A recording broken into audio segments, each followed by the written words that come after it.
Hello, and thank you for joining us. President Trump is calling on other nations that depend on oil exported through the vital Strait of Hormuz to help reopen it. The shipping lane has been blocked since the war began nearly 3 weeks ago. It carries about 20% of the world's oil supply. Earlier, President Trump said, quote, numerous countries are already on their way to the region, but says he's surprised nations like China, Japan, and South Korea haven't offered more help.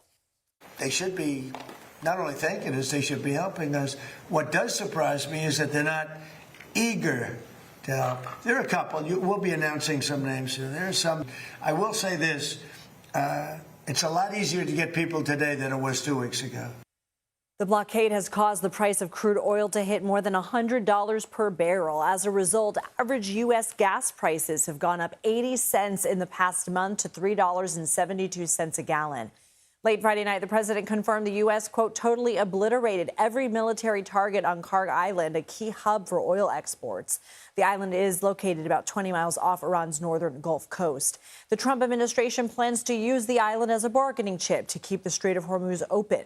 President Trump said today the U.S. military has struck more than 7,000 targets across Iran. He added that the U.S. has also achieved a near total reduction in Iranian ballistic missile launches and drone attacks. But as the conflict grows, the Pentagon says it plans to send up to 5,000 additional sailors and Marines to the Middle East.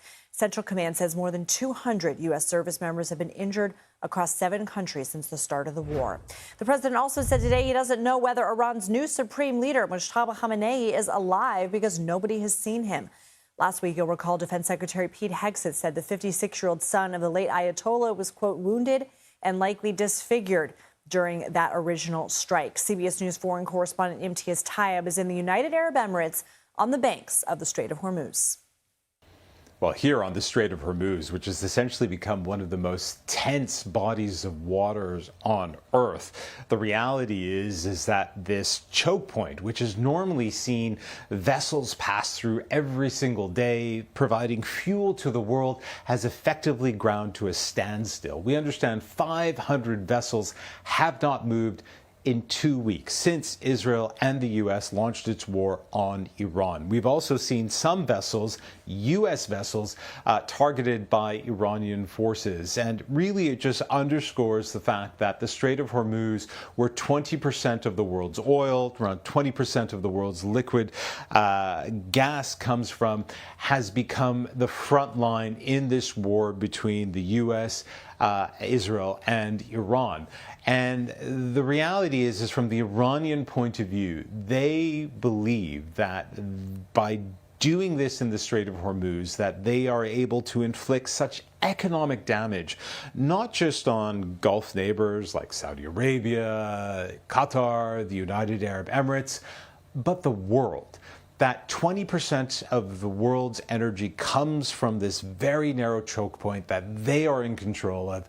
And they want the Trump administration to understand that if they're going to be targeted in this conflict, that they can inflict on the world, on the global economy, damage as well.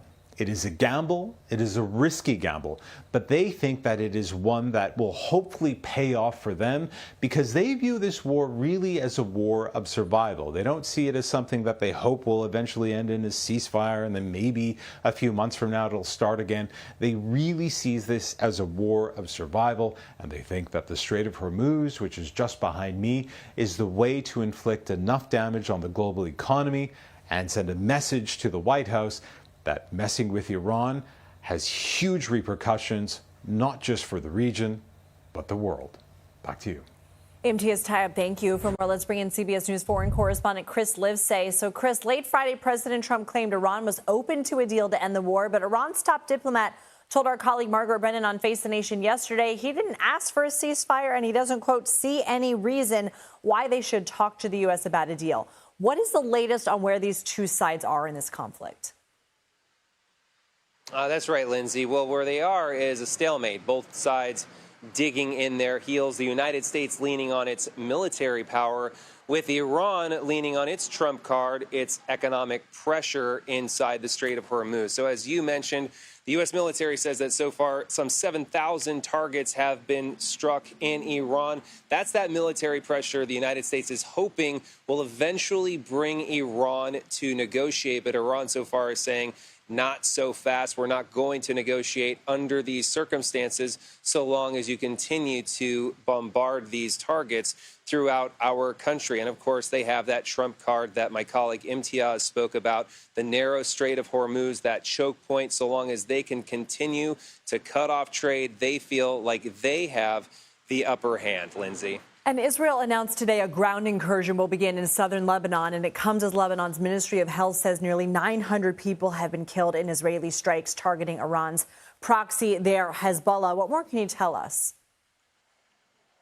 That's right, and some 800,000 people who have been displaced from southern Lebanon due to Israeli airstrikes. But we have to remember that they're responding to Hezbollah, which is not synonymous with the Lebanese military. Rather, it is an Iranian proxy army that is paid and funded by Iran. And so Iran has been deploying that weapon against Israel ever since the beginning of this conflict. Israel has been responding, pushing back Hezbollah troops. Now it wants to create a bigger buffer zone between Lebanon and between Israel. So that is the goal. But of course, the risk is also there, putting more ground troops inside of Lebanon, Israeli boots on the ground. That raises tensions. And of course, it raises the possibility of more casualties. And of course, this war spiraling into something much deadlier and potentially much more regional. Lindsay. All right, Chris Livesay, thank you. CBS News reporter Erica Brown joins us now. Erica, the president wants other countries to help secure the Strait of Hormuz. Let's listen to what he said. We strongly encourage other nations whose economies depend on the Strait far more than ours. You know, we get less than 1% of our oil from the Strait, and some countries get much more. Japan gets 95%. China gets 90%. Many of the Europeans get quite a bit. South Korea gets 35%. So we want them to come and help us. What does that look like? Well, Lindsay, the assistance that President Trump is pushing for could look like U.S. allies and even countries like China sending warships to the Strait of Hormuz if they agree to help reopen that critical waterway. And those warships could potentially escort oil tankers through the strait. In the Oval Office earlier, President Trump also noted that he's asked for minesweepers. Those are ships that can remove naval mines. We know that the U.S. military has been targeting Iranian vessels it says are capable of laying mines in that strait. We also know that the Trump administration is weighing possibly deploying U.S. Navy warships to the strait to escort oil tankers through it. But as we heard there a short time ago, President Trump is suggesting that it's the countries that more heavily rely on oil from the region coming through the Persian Gulf, through that Strait of Hormuz, who should be assisting in this effort. And today, the president has expressed deep frustration with some allies and NATO member nations that have expressed apprehension, essentially saying this is not a NATO mission. And earlier, President Trump warned that the NATO alliance could possibly face consequences if allies do not agree to help. President Trump said he doesn't know whether Iran's new supreme leader is dead. What more do we know about Mujtaba Khamenei's status?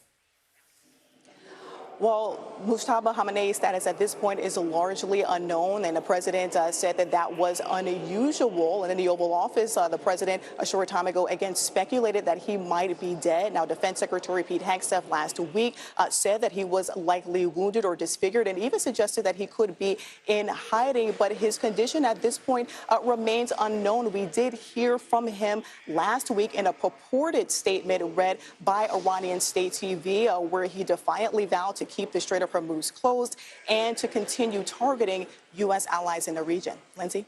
Erica Brown, thank you.